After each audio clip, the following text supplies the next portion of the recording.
Everyone, this is Village from Pakistan, and you're watching my YouTube channel Insani Ittihad, which aims to invoke a little bit of humanity in all of us through awareness and understanding.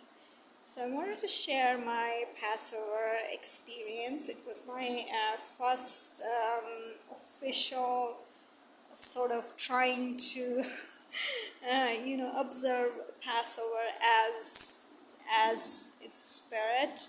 Of course, most definitely it was not the exact same Passover for any other Jewish person, because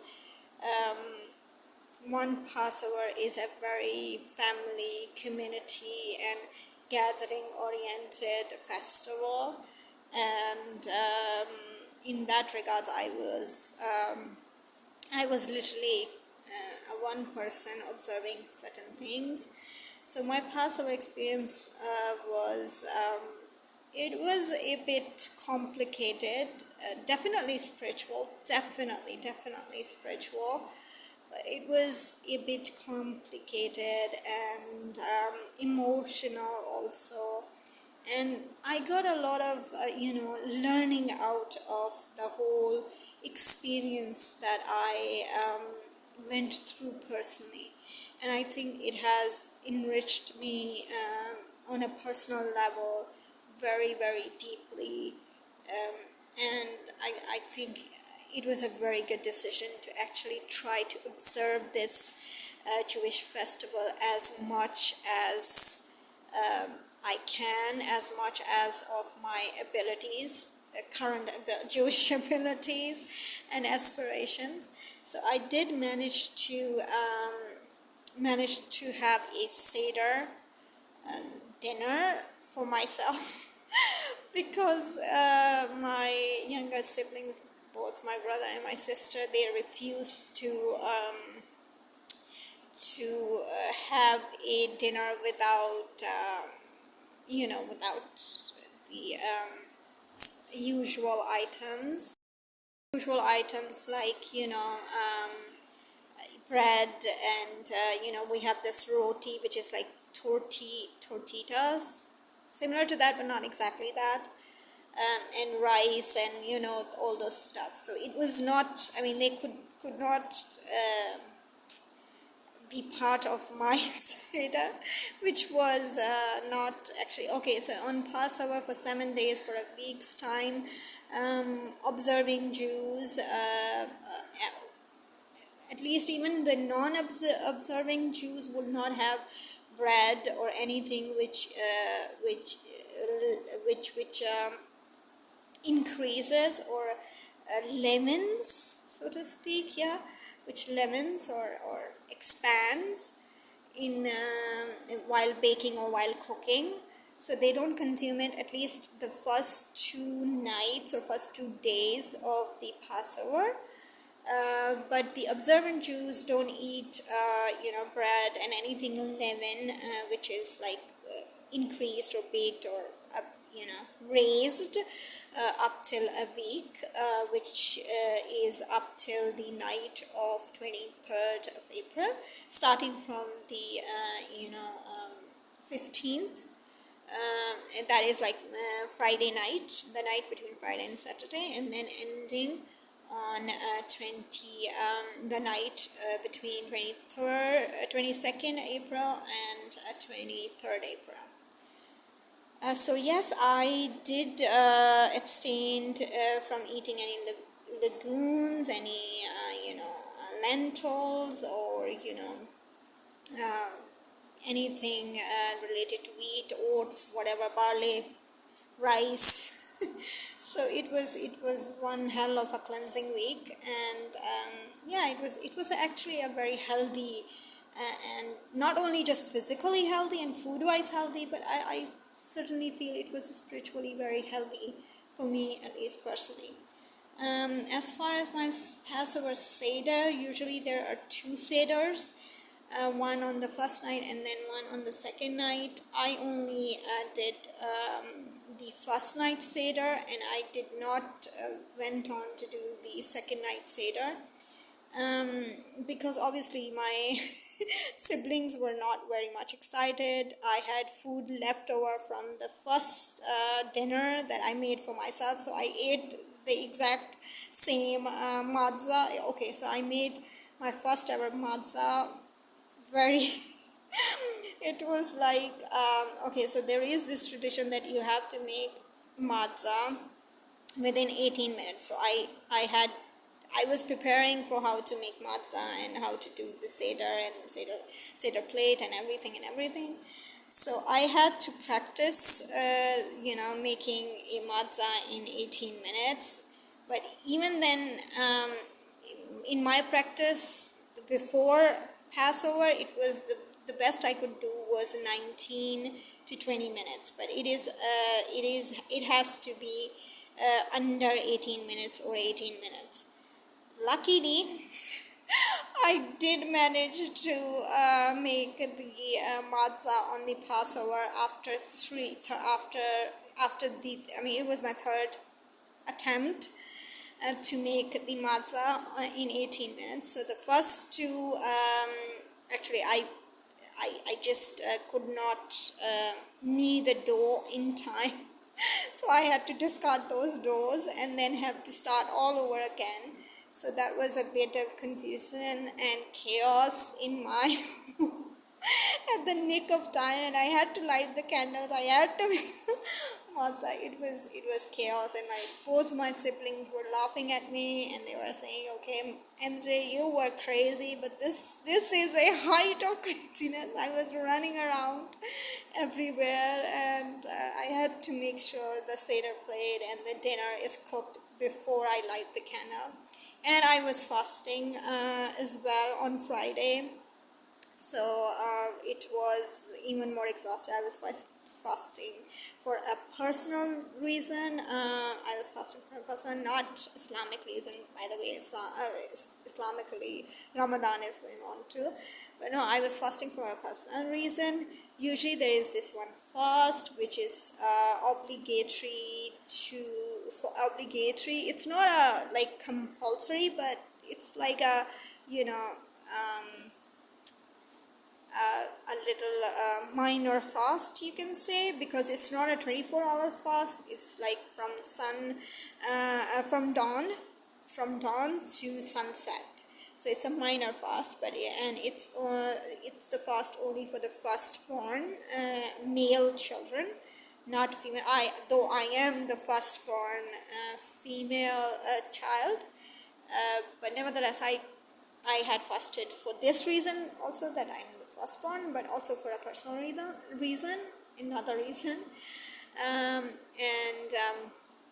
So I was fasting. I had to also go to the bank. So it was a tough day, the day before Passover Seder. It was very tough. But Baruch HaShem, I managed pretty well.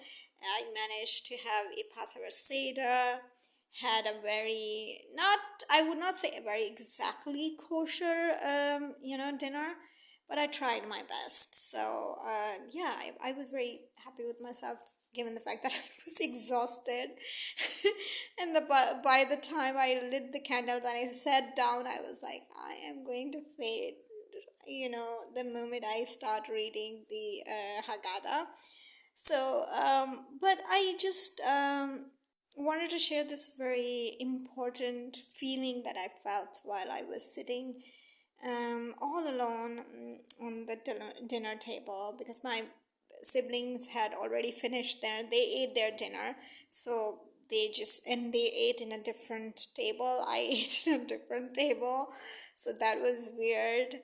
So because I cannot have, the rice and bread in the same table at Seder. So they ate differently at a different table, and I had to do my stuff on a different table.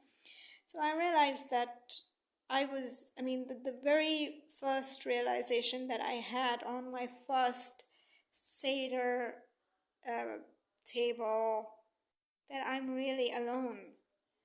And it was just so, although I pulled out a chair for Prophet Elijah, and a glass full of grape juice, which he would definitely not appreciate because he is getting a wine, a very good quality kosher for Passover wine in other Jewish tables, and he has this grape juice, Nestle pure nectar. Grape juice in a Seder table in Pakistan from a weirdo old woman. So I'm sure he probably didn't like that glass of grape juice. But yeah, I pulled a chair for Prophet Elijah at least to welcome him. And unfortunately, he is invisible, so we can't see him. And I didn't have much people to invite to guess that I so it's like, yeah. So by the way, I cooked so much of dinner that it lasted for 3 days, and I was like, can somebody eat this? And my sister actually tasted all the stuff that I cooked. It was mixed vegetables and chicken. Chicken. It was kind of a chicken. Chicken pancakes, you can say. I don't know, because I mashed it with the potatoes and kind of fried it so it would taste good, and then a boiled and baked fish. But that I didn't eat with the chicken because I realized that mixing of meat is not. So I ate it the second night. But I did put it onto the table, of course. And there were like saute vegetables, and then it was egg, and then there were croissant, I think that's what it's called. It goes into the Seder plate. So yeah, a very enriching, and matzah, of course, matzah and lots of grape juice. By the way, I was sick of drinking the by the time I got to the fourth cup, I was already, oh my god, I'm gonna puke. I mean, this is a lot of grape juice. And then some of the grape juice, actually the kasarut is made in wine. In my case, it was made in grape juice, so it was a lot of grape juice. But on a very serious note and a very emotional note, I realized how alone I was. Although I forced my sister to sit with me and listen to the Exodus story and the Haggadah that I was reading. Well, since she knows the story, since it's part of the Christian and Islamic faith also, so she got bored halfway through, I think even before that. So she got bored and she said, no, I can't listen to it. I already know the story, I can't listen to it. So you do your stuff on your own. So while I was sitting on that table and, reading the Haggadah and doing all those rituals of, everything. Oh, by the way, I got the Haggadah from the Chabad.org. Very wonderful, very enlightening Haggadah, and I got so much of information and detail to it, and there was so much of insights of the rabbis and how they, sort of interpreted things or added their views in regards to telling the story, the 4 questions and everything. It was so beautiful. It was so enlightening and enriching and spiritually fulfilling, and the food also. It was to my surprise. I feel that I'm not a very amazing cook, but I am an average cook. But my Passover dinner turned out to be a very extraordinary, delicious food, and my sister agrees with that.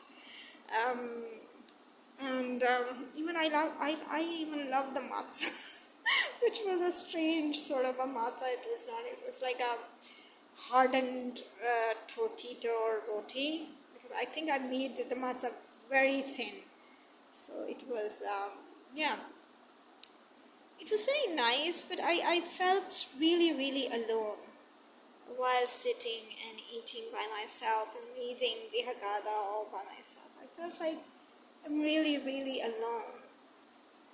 Although I tried to, sort of, convince myself that, okay, Prophet Elijah would visit for a couple of minutes, and then, Hashem is watching, so Hashem is always, so we're not really alone.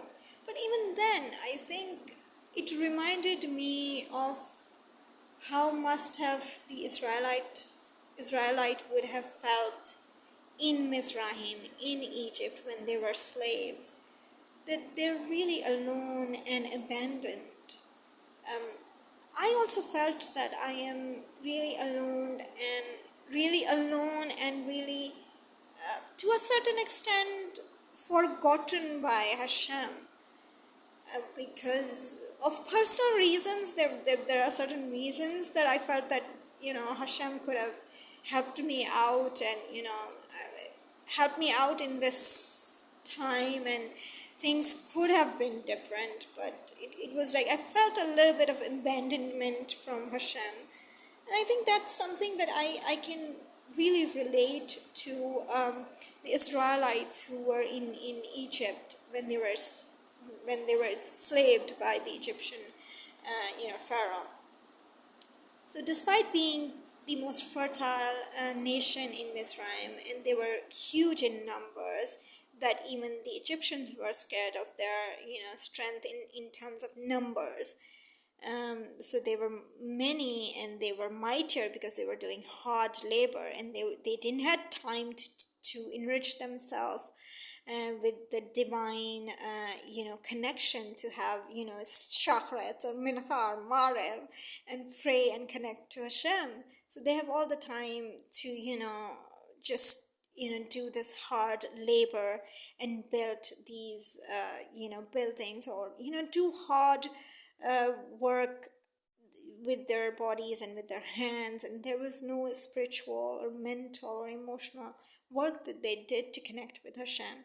The only time they would have a connection with Hashem is when they would come back, and their wives would, and their wives had a different mentality as well. They beautified themselves, and they were so determined to continue the race of, the DNA and the legacy of the Israelites. So they were very,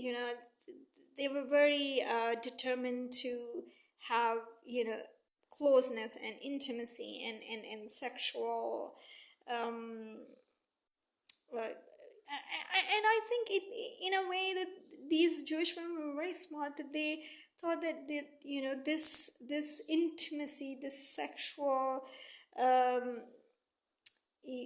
thing is the sexual closeness and this intimacy that they have is the only hope for these Jewish men who all day they have to go do this manual hard work, which is breaking, which will break their spirit, their Jewish soul, and it is hard on their body and their spirit and their soul. So I think they probably thought that if they they were determined to have children and have this intimacy, not just to propagate or procreate the Jewish race, but I think it was much more to have this this hope and this connection with Hashem.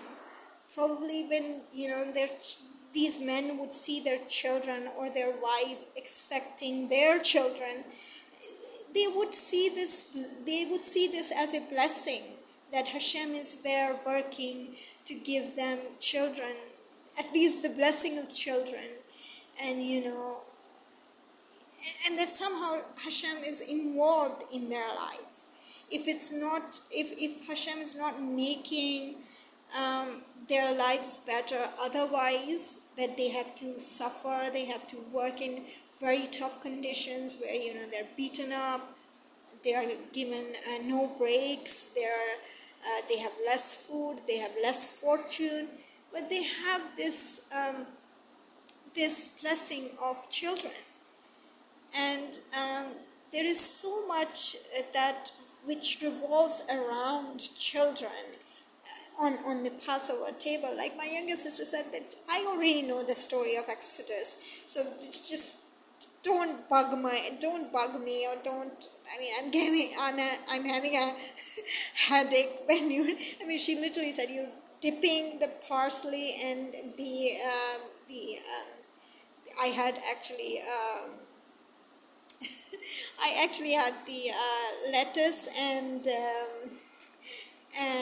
turnip as my bitter herb. So I was dipping it. It was already bitter, and I was dipping it in salt water. And she was like, "You're crazy. What are you doing?" And I don't understand the whole thing. And she went. But kids, children, they're very curious.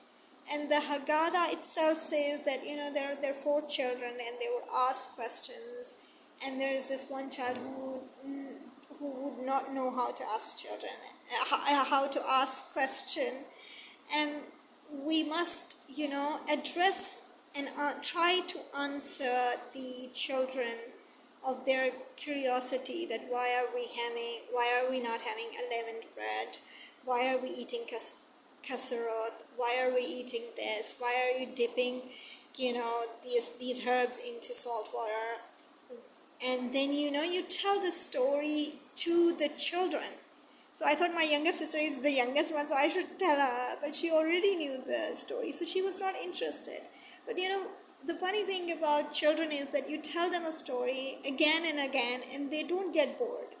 They always wanted to hear your story again and again. The bedtime stories, you tell them the other night, and they want to hear the same story again the next night.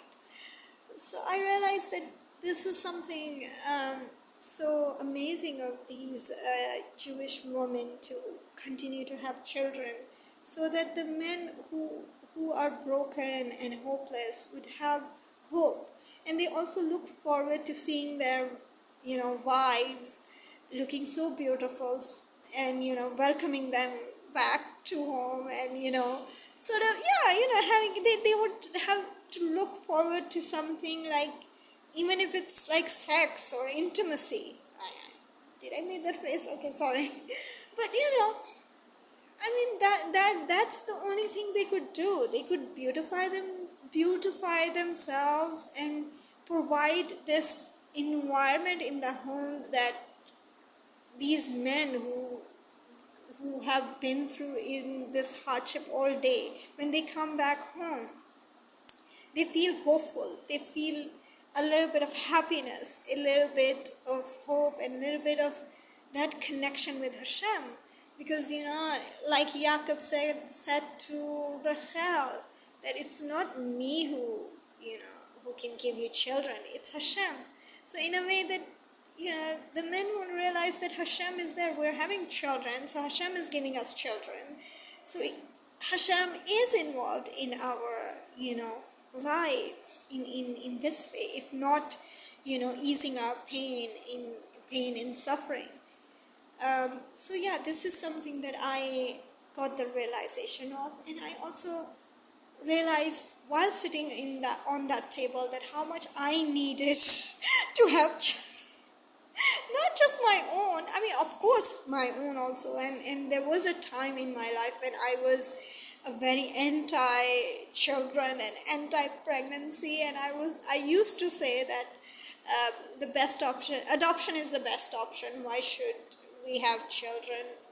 I have to have children when I can totally go and adopt a child. So adoption is a great option. That was my go-to line. But sitting at that table, I realized that no, I really need to have a Jewish family. I really need to have Jewish family.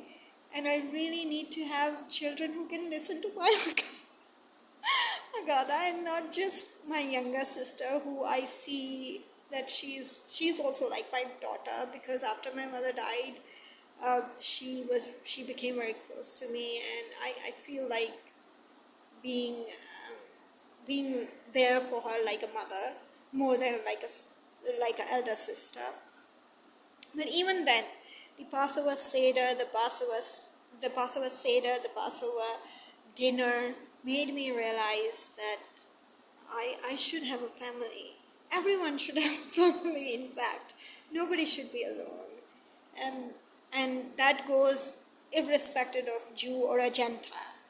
So either you are a Jew or a Gentile, it's a blessing to have a family. It's a blessing to have children.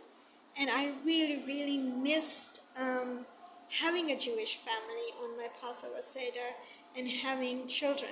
Having children of my own also, and also children of the family. I mean, generally children of, my family. So yeah, the Jewish family, whoever, Bezerat HaShem, I find my soulmate. I know it's very difficult. And I say this to my sister that, I am a believing person, definitely. I believe on HaShem, and I believe in this entity, in this creator who created us in his own image. But definitely, I am a believing person, but definitely my belief would be very, very much strengthened. And I would believe in miracles once I end up under a chuppah and get married. Seriously, for me, the biggest miracle, for me personally and also generally, would be finding my soulmate and getting married. Because I think the most impossible thing is to find someone who can,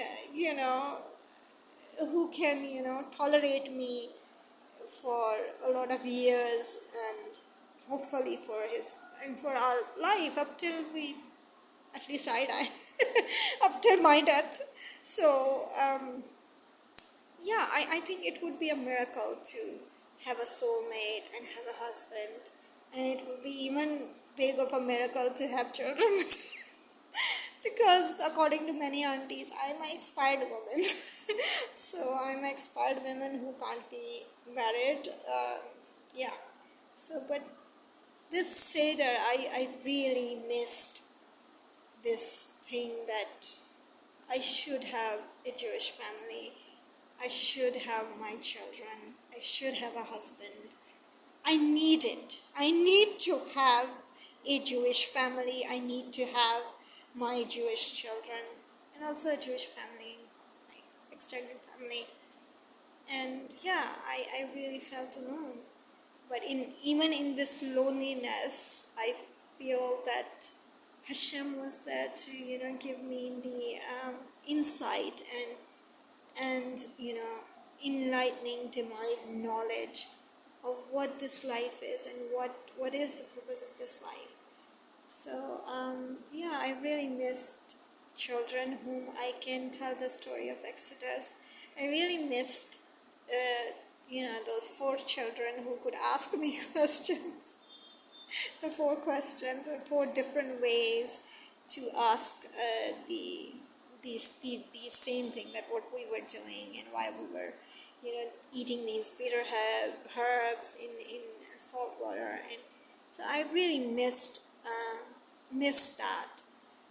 But nevertheless, my Passover, my first Seder, my Seder plate was very amazing. It was fulfilling in one way, but it was also very enlightening, that I think there is more I can add to my life and to my Seder, definitely, next year Passover. And the wish that brought tears into my eyes was that next year in Jerusalem. So we are here in our slavery and in our exile this year in Mizraim. So for me, this was my Mizraim, and I prayed that next year in Jerusalem. So it was wonderful, it was hopeful. But I just wish that everyone should have a family and should have this great blessing of, sitting with their loved ones and their family and their children, enjoying a good meal. So this was my experience, and there is much more. Actually, I will share a little bit of more also, because the Haggadah itself and the whole story also enriched me in so many different levels. So I hope to share it in the upcoming videos, and I hope Passover Seders all around the world, and especially in Eretz Israel, were blissful, and were joyous, full of simchas, full of amazing things. So thank you for listening. Long video though. Thank you.